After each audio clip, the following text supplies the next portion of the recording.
We are almost all taught from an early age that lying is a terrible thing to do, and that liars are some of the worst people that you can meet in life. Yet, there are very few people among us that can say that they haven't ever told a lie, whether it's a little one or a big one. And I venture to say that there are even fewer people who can say that they haven't ever been lied to. As we have covered many times in the past on Gone But Never Forgotten, some of the worst liars are the people who believe that they are the best at it. As some would say, sometimes people begin to believe their own lies. This week we're going to look at yet another criminal who seemingly believed that she had all of her bases covered and that she had dotted every I and crossed every T, and yet when push came to shove, it didn't take very long at all for her to see that her iron fortress that she believed she had built was actually built out of a deck of cards. Hello, my name is Lance, and welcome to episode 152 of Gone But Never Forgotten, the murder of Ernie Lee Ibarra Jr.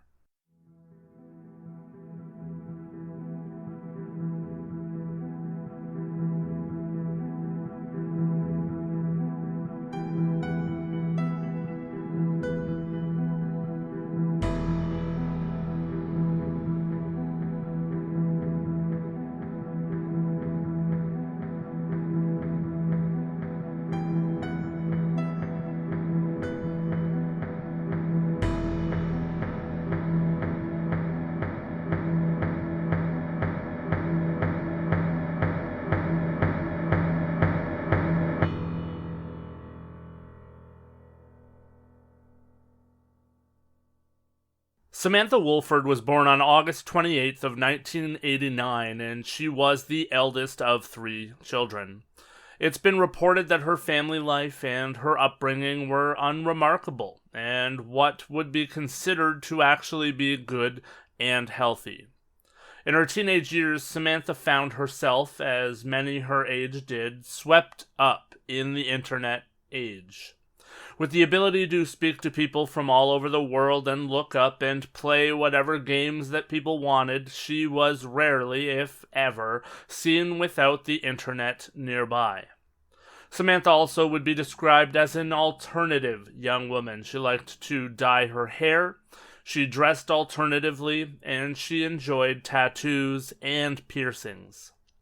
In high school, Samantha would find her high school sweetheart, and many believed that they would be together forever. When she was 19 years old, she would give birth to twins. However, the couple would break up not long after the birth, and Samantha found herself thrust into the life of a single mom. As anyone knows, this life was incredibly hard for Samantha, as she tried to navigate through not having very much money and now having 3 mouths to feed on a constant basis. Things would get a little bit easier not too long after she and her boyfriend split up, when she was headed into a tattoo parlor. Even though money was tight, Samantha would always tell people that she needed to treat herself as well, and she was going in that day to get a new tattoo. While she was there, she would meet another customer named Ernie Lee Ibarra Jr. Ernest Lee Ibarra Jr. was born on December 25th of 1985, and he too had a normal upbringing and a good family life. His parents had split up when he was younger, but he had stayed in contact with both of them. Ernie was described by those that knew him as a well-natured and caring young man who would give anything to help anyone if they were in need. It's actually been said that that is part of why he took a shining to Samantha in the first place. He saw a young woman who he believed just needed a little bit of help, and she could have anything that she wanted. What Samantha wanted more than anything in the world was to be famous, and she wanted to become famous by becoming an actress.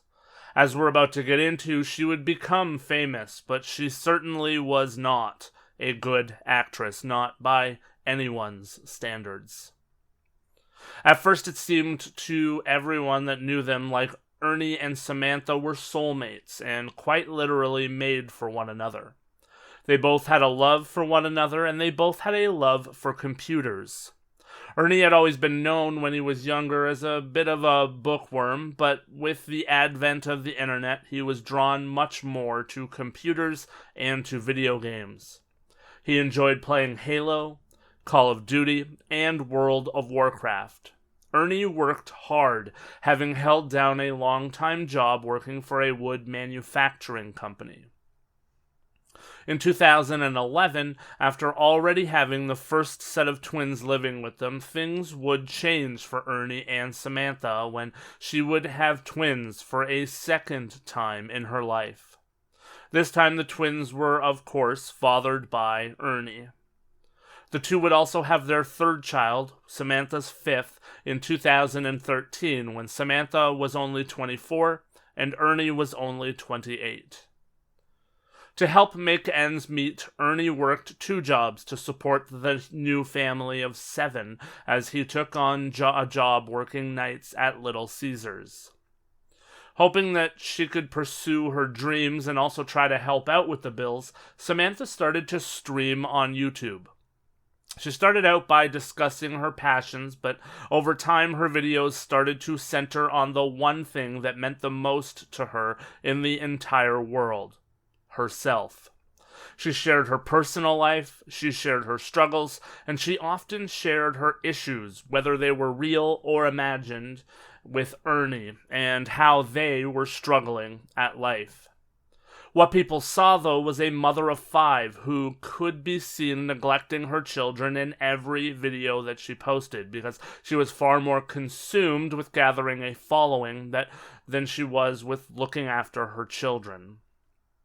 What I personally found awful in hindsight was the fact that Samantha spent much of her time railing away on people in the world and calling people stupid and uneducated, even going as far as to say that there should be a vaccine for stupid people to take to get rid of them. And yet, she came off as little more than an undereducated and self-centered human being herself. Samantha seemingly believed that she was headed somewhere, and that it was only a matter of time before she got noticed and that her life changed. But the reality was that most of her videos were not even garnering 100 views, and she wasn't gaining much traction at all. However, she constantly chose her fledgling career over her boyfriend and her children. Consequently, Samantha also felt like Ernie was choosing his video gaming over his family and over her. Ernie felt as though it was his right to be able to spend time playing the games that he loved in his downtime because he was working 2 jobs. But as anyone who has lived in that situation knows, things became contentious on more than one occasion. One such fight brought things to a bit of a crescendo when Ernie's avatar got married to a female avatar who was run by a female in real life. Out of that fight, Ernie decided that he would pacify Samantha by agreeing to marry her in 2014. As romantic as all of that sounds, it wouldn't bring an end to the strife between the two. Also in 2014, Samantha would call the police on Ernie, and she alleged that he had attacked her. As a part of that investigation, Ernie was brought in for questioning, and he would ultimately be arrested. As a part of the investigation and the arrest, an emergency magistrate's protective order was issued against Ernie. To this day, Ernie's family stands by their belief that none of the allegations against Ernie were true, and that Samantha had made up the entire ordeal for attention, and to get back at Ernie for perceived slights. And then came February 20th of 2015. In the wee hours of the morning, Samantha's mother, Rosie, received a frantic phone call from Samantha, saying that their home had been invaded by intruders and that they had attacked and kidnapped Ernie. Samantha also told her mom that she was tied up. She was freaking out, and she had never been so afraid in her life. Rosie called her sister, Ginger, who lived closer to where Samantha and Ernie lived, and she drove over to the home and found Samantha upstairs, gagged, with her hands and feet tied. Ginger immediately called 911 and told dispatch that she was at her niece's home and that she was tied up and gagged. Samantha could be heard in the background of the call crying, and when dispatch asked Ginger where the children were, Samantha said that they were all still asleep. Dispatch then asked Ginger if Samantha was able to speak, and Samantha did get on the phone. Samantha told dispatch that she didn't need EMS and that the assailants had only hit her one time. She said that when they dragged her downstairs, they had hit her in the face because Ernie would not look at her when the assailants told him to.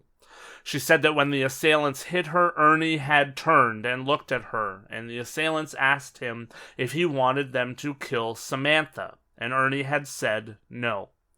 Samantha then said that the assailants yelled at Ernie to tell the truth, and Ernie said that he did not know anything. I should note that all of those details that Samantha had given to the 911 dispatcher were unprovoked. As anyone knows that has called 911 in the past, the call is designed for the most part to find out what services are needed and what is immediately going on in the vicinity. Studies have shown that when someone gives too many details on a 911 call, it can be a massive red flag and a warning sign that they are lying and that they are trying to set the narrative very early in the situation. In a situation like this, Samantha's main goal should have been to try to get help for her husband, who was obviously in extreme danger because she was no longer in danger herself. Instead, Samantha was strangely sharing details with a dispatcher that were not asked for and not needed at this point in time.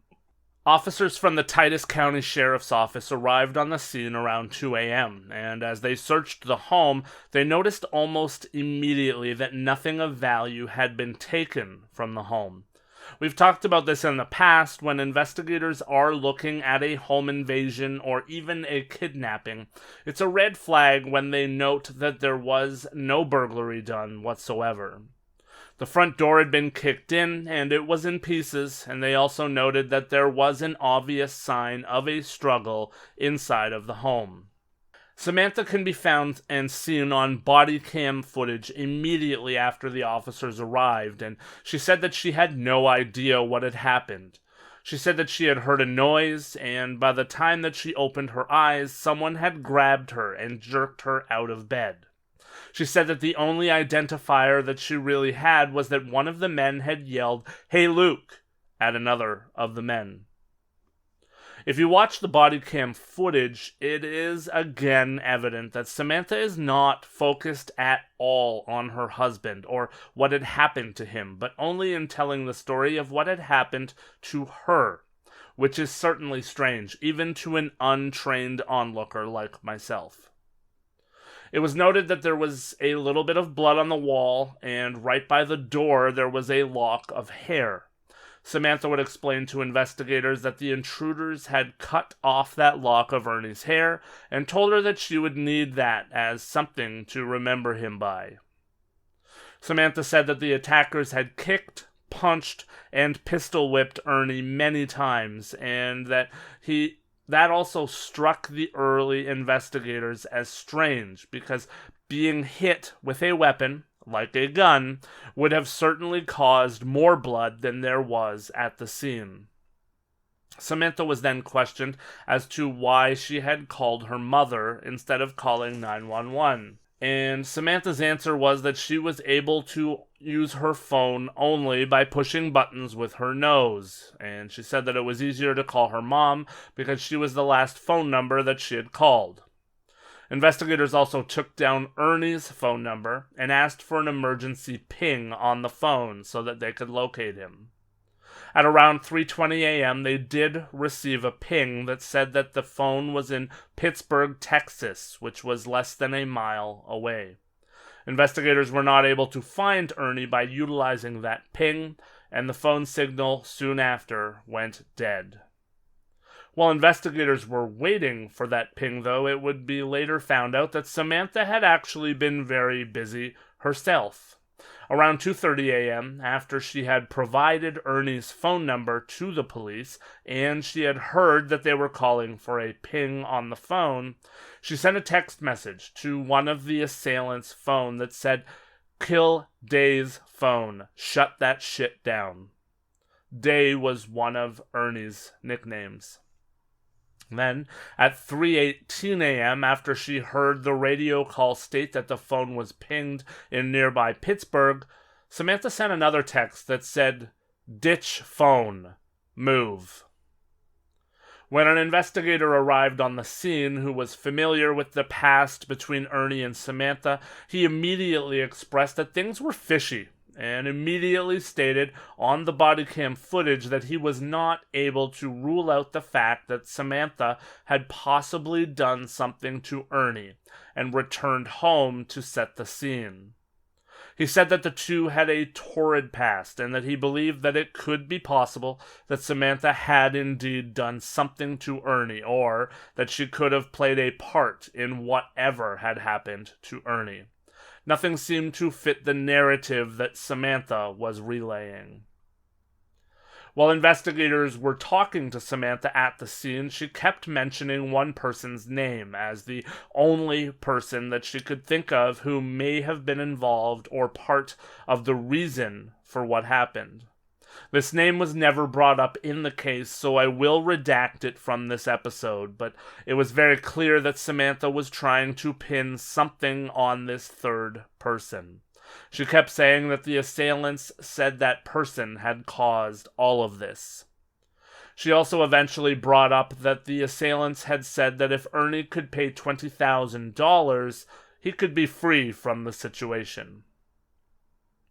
By 6 a.m., Samantha was transported to the sheriff's office where the interrogation was to continue, and she called her mom and was caught on camera complaining about the fact that she was hungry and the fact that she was tired, still seemingly not concerned in the least about Ernie nor seemingly aware that she was being recorded the entire time. As soon as an officer enters the room, however, the first thing she does is she asks if there has been any update on her husband. Again, seemingly clueless to the fact that everyone is aware that she is not concerned about Ernie. During this conversation, Samantha again says that she believed that the third party was the reason for what happened, and she said that it was evident to her that Ernie had been up to things and involved in things that he had not told her about. She said that she could not give a description of the assailants because they were all wearing masks and they all had baggy black clothes on. If you actually take the time to watch the footage, it's very clear that Samantha is not speaking with any emotion, and she seems more like someone that's rehearsing from a script. She's remembering distinct details, and that is certainly not normal for someone who has been through a lot of trauma very recently. Holes in her story also started to show up. Minor things like changing the time that she and Ernie had gone to bed the previous night, and major things like stating that she had a shirt that was cut and ripped off of her body by the assailants, but when the shirt was found, there was no discernible rips or cuts on it.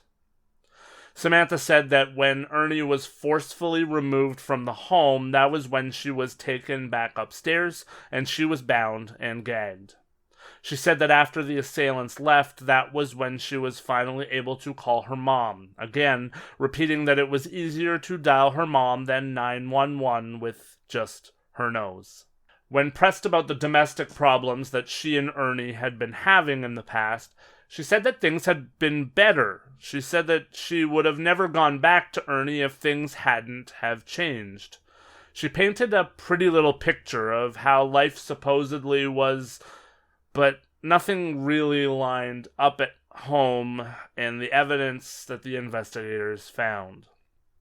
Sheriff Tim Ingram would step in to continue interrogating Samantha, and that was the point where things started to change. He tried to play it up to Samantha that he was on her side, but he shot straight from the hip with her. He told her that the evidence at the scene did not match the story that she was spinning at all. He said that he didn't believe that Samantha had personally hurt Eddie, but he said that nothing was making sense. And then suddenly, out of nowhere, Samantha seemed to have an epiphany. And for someone that seemed to have all of the details ironed down, this was a major forget on her part. Samantha said that on the day before the attack and the kidnapping, she had been at the hospital visiting a friend who was having a baby, and that she had met a man named Johny Rebel. And she said that he could be the person that was behind the crimes. Samantha said that she had a massive problem with talking too much, obviously, and she talked too much about her life, and she had told Johny about the abuse that she had suffered at the hands of Ernie.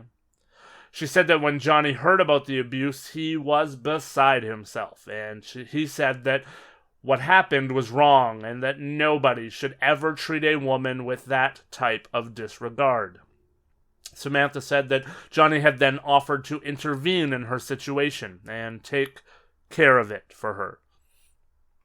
Immediately, authorities found out that Johnny's real name was Jonathan Kyle Sanford, and they found out that he had recently been released from prison after being convicted of assaulting his cousin. Samantha said that she had recently received a text saying that Jonathan was at the hospital, and so authorities went there to apprehend him. At the hospital, Sanford and his brother-in-law, Jose Antonio Ponce, were both apprehended, and both men were charged with aggravated kidnapping.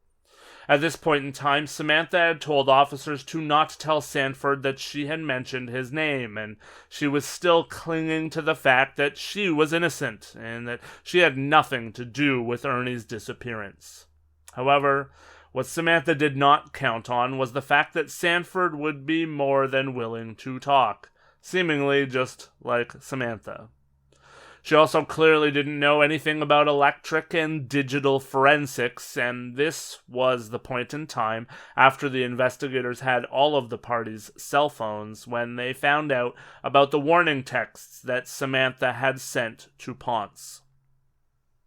Sanford said that he had met Samantha just recently through his girlfriend, and that Samantha had indeed told him of Ernie's alleged abuse, and he said that he had told Samantha that he could take Ernie out of the picture.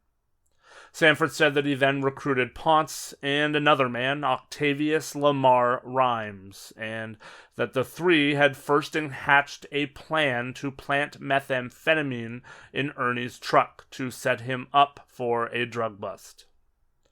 He said that on the night of February 19th, he, Rhymes, Samantha, and Samantha's children had all drove in her vehicle to buy methamphetamine from Rhymes's cousin, and at some point they had all decided that killing Ernie would actually be easier and give them the finality that they were seeking. Later on that night, on the way to Samantha and Ernie's home, Sanford, Rhymes, and Ponce had smoked the methamphetamine that they had purchased, and after that they beat up Ernie, and then they had driven him to a remote area in Camp County, Texas, and Ponce had killed him with a gunshot to the head. Sanford even led the investigators to Ernie's body, and then Sanford and Ponce's charges were upgraded to include murder. Sanford did admit that throughout the entire ordeal, Ernie had been pleading for the life of himself, the life of Samantha, and the lives of their children, which does truly make everything even more haunting. No matter what truth there was to the assault, and no matter how bad things were between Samantha and Ernie, Ernie wished for nothing but his family to all live, while Samantha had actively set up Ernie for the end of his own life. Samantha Wohlford was then also arrested and charged with aggravated kidnapping and murder, as was Octavious Rhymes. Jonathan Sanford and Jose Ponce pled guilty in April of 2016 to both charges, aggravated kidnapping and murder, and each were sentenced to 50 years in prison. In December of 2016, Octavious Rhymes, who had pled not guilty, was found guilty on all counts as well, and he was sentenced to a combined sentence of 93 years in prison. In September of 2017, Samantha went on trial for the murder, and she was found guilty and received a 99-year prison sentence to be served consecutively with a 50-year sentence for kidnapping.